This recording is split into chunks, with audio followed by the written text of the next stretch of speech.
What's Miles from Black from TV? Obviously, here's another performance where you're playing a real life person. What goes into trying to embody this character outside of the script that you've given? The musical aspect, and that Bob was an artist.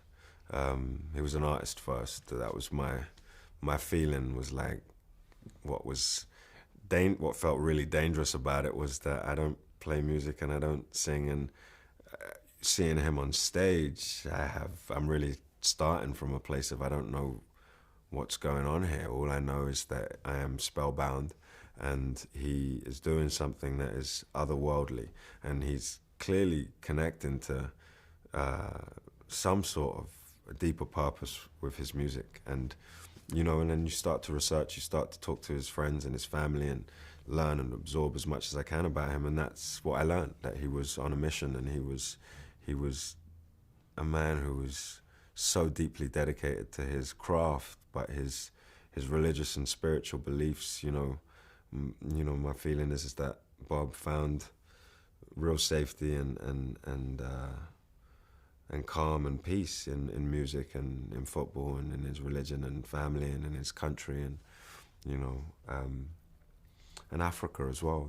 His journey from Jamaica to London and to Africa. Africa's not in the film, but it's a huge part of what Bob was about and what he represented, and the struggle of black people all over the world was something that Bob identified with and was connecting to in his music. So I feel like the music and the meaning and the messaging is all the same thing with Bob. And I think we say it in the film, the music and the message is the same thing.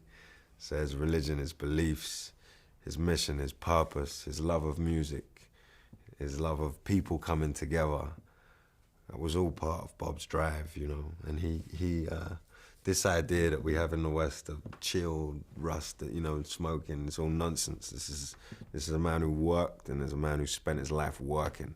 And he probably, to me, what I picked up was one of the hardest working people that ever lived, He, to create that much music in that short amount of time, at that level, it's beyond genius.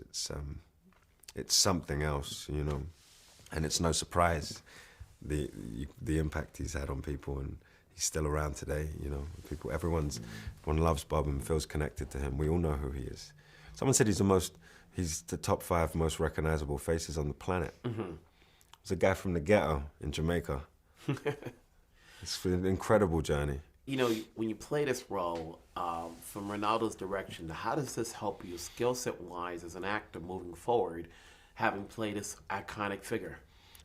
Well, I feel like every part is, you learn something new from every part, and you can't spend that much time with someone and not take, little bits with you. And again, I say, like, Bob's work ethic, I just found it stunning because everyone kept talking about it, and his commitment. And he had an opinion about everything, and he stuck to his beliefs and his guns. And whether you agree or disagree, I have so much respect for him as a human being and what he went through, and learning about his struggles and some of the suffering that happened, and to still create and leave us with the gift of his music. I think that's something that stayed with me, and something that I learned through the process of being with him for 2 years, But yeah, also, you're number 1 on the call sheet, you got no time, so you go through the process of creating something like that. You've done one, and I look forward to doing it again. It won't be Bob, but I look forward to. I really enjoyed the pressure. I feel like when there's so much work, you don't know what to do. I come into a good space. I like that. You did well. Congratulations. Thank you. All right. What's Marley from Black from TV? You're playing this iconic role of Rita and Marley. What did you do to prepare yourself outside of the script that you were given? Ooh, nice question. I I read everything and watched everything. She has an amazing book that I read really early on. But the main thing is meeting her. I met her twice, sat with her for hours. We spoke, we ate, we laughed. And then I realized that this actor thing that we do, and I'm an actor and I have to like make sure that I do all of the work and make sure this person is represented, this character deserves, to be told in a certain way. I realized that I actually needed to park that title. I needed to come in as a vessel for this woman because she deserved her story to be told in the most authentic way. And if I'm the person that's been chosen to do that, then I've got a responsibility. What do you think people are going to get out of seeing your performance as her that they can't get from reading her personalities, backgrounds on Wikipedia or anywhere else? I think the understanding of, which is hard to understand, the kind of love that they shared. And it's not fairy tale either. As we can see just from reading about them, but also we can see from the movie that they had different iterations of their relationship, which are all important and all make it to the movie. And we feel, I don't know, I feel like you learn why she was able to withstand so much and why she was able to still respect him as a human and as a spirit throughout their journey together. I think that's really important. How much did you work on your singing skills? Oh, well, I sang before I acted, so that came really naturally to me. In fact, I wanted more singing. I wish that I could have been able to like give my vocals to the film a little more, but that really wasn't important. It was more important for me to have the strength to be able to support Kingsley with his vocals because he went through the thing. He was in a different realm when it came to embodying Bob. So I put mine to the side, really. That was going to be my next question. That dynamic between you and him and seeing his performance, he's played other historical figures before. What did you see in him in playing Bob Marley? That I saw Bob. Like, I wasn't there when he played like Malcolm X, for example, but I really felt Kingsley was left outside and Bob was consistently in the building, which is mad to be able to go up to Kingsley in between takes and be like, you're right. And he's like, he's still in the thing. So then that made me stay in Mrs. Marley's energy and protect him. So it almost was like Bob and Rita on set the entire time, which was nice. And it actually was threaded throughout the movie, that connection.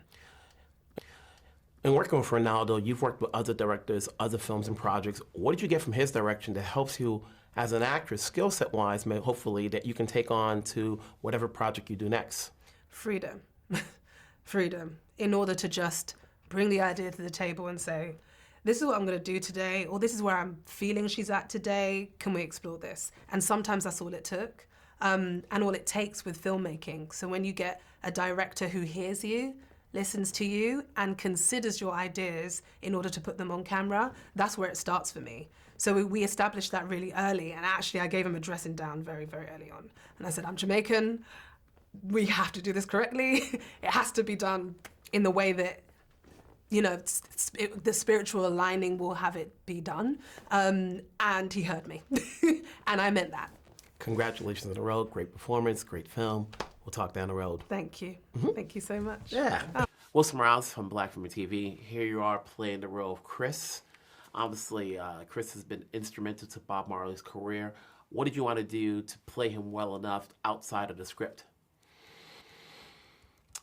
I mean, every time you play anyone who's lived or is living, you have a responsibility to research them, and there's a lot on Chris, huge amounts. His book, the one, his own autobiography, but then every book about Bob and the many artists who Chris launched, each have a piece of story to contribute to Chris. So that was interesting, a privilege to have to dive deep into that rabbit hole. And then it was about finding conversations, having conversations with people who have known him and trying to get between the lines of the kind of more academic research.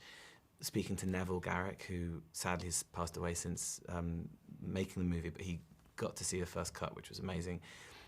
Neville, who designed all of Bob's artwork, really old friend of Chris's, and so having him every day on set, just quietly whispering in my ear, like, you're good, you found him, or maybe this is a little too smart, what are you're wearing something here. Chris was much more kind of laid back and loose. Having him there was an invaluable resource for me. But yeah, hopefully I did him justice. He watched the film with me in the room. We watched it together, so that was quite an intense experience watching him. What do you think made him an integral part of Bob's team? You know, as one of the few white guys there that has Bob's ear, that has Bob's trust. I think, well, early on in his career, when he first met Bob and Peter and Bunny, he gave them this £4,000 check and just said, go and make an album. And it was a huge risk, and most of the execs, most of his colleagues at Island were like, you're an idiot, why? You're never going to see that money again. And then he travels to Jamaica and finds them in Kingston, and they've written Catch a Fire, and it's like this amazing, you know, he showed them trust and belief very early on. And so I think that really cemented for Bob, he recognized that Chris trusted him as an artist, but also the music. I mean, the thing is, Chris like genuinely loves reggae music. His whole early career was spent taking these unknown artists to London, driving around the streets of the city with the windows down, playing reggae, and people would come up to him and he'd be like, yeah, just take the, you know, he would sell the records out of his car. Such grassroots, but also such like commitment and love for the music. And I think that's, probably what Bob saw, someone who appreciated that there was a message beyond the music, a love for the actual music itself, and a trust in the man and his kind of journey. I think, yeah, it was a kind of fortuitous, wonderful, harmonious meeting of both business and good two personalities who kind of loved each other. You've done a lot of projects, film, TV. What do you take away from Reinaldo's direction that helps you as an actor, skill set-wise, to whatever project you do next? I mean, Ray was all about authenticity. He was really keen to keep as close to the world, the characters, and you know, having Ziggy and the family there was so important for that, because every time we would sort of slightly, you know, Ray obviously was not there and didn't know Bob, and so for him and for us, having the family was so important to kind of keep us close to that authenticity. But yeah, for Ray it was all about the truth, both in terms of depicting the world and Bob's life, but also the specifics of the, you know, putting aside all the research and the books and actually just focusing on two men in a room talking about life and cancer and mortality. And so it was a really, you know, some directors are focused on this big, shiny kind of music video biopic. And the great thing about Ray was that he knew that there was an element of like celebrating the music, but ultimately his priority was just human beings, like then the mess and the kind of pheromones which we all share. So that's something I'll take, and I know I really appreciate in his direction.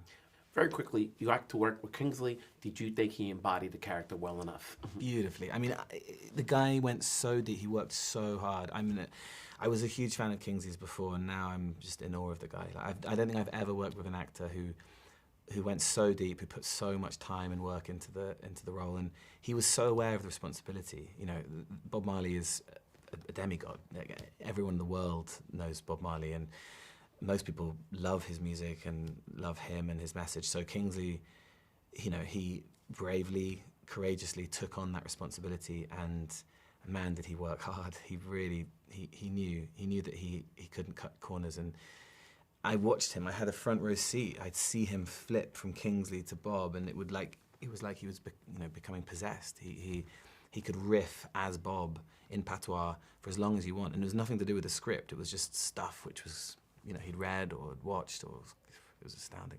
Congrats on the role. Thank you. Appreciate it. Thanks. Wilson Morales from Black Film and TV. Obviously, we're here now, the Bob Marley movie. Talk to me about putting together this story and the hardest decisions on what to leave out. You know, look, we never set out to make a soup to nuts biopic. It's too much of Bob's life to try to jam into a film. When you have 2 hours, you really have to be selective. And so we always knew that we were going to try to choose a finite window into Bob's life. And we felt that starting in 1976, close to the assassination attempt on his life, on Rita's life, that was a moment of critical, pivotal change. And then what was born out of that was Exodus, arguably the greatest album in the 20th century.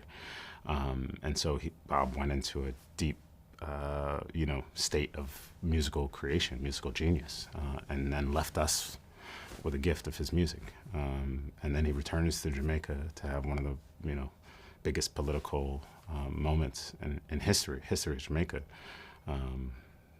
Putting these guys' hands together on the stage, Manley, Siaga, and had never been done before. So that just felt like the natural period of time to capture in Bob's life what was happening to him, and it captured the essence of everything that he had gone through before he gets sick. Obviously, there's flashes to his early life to help support the story, but that just felt like the moment for us. Was it challenging trying to weave in the story along with the musical performances and deciding whether or not you stick to part of the song, or all of the song? I mean, so that way it doesn't look like a music video. Yeah, I mean,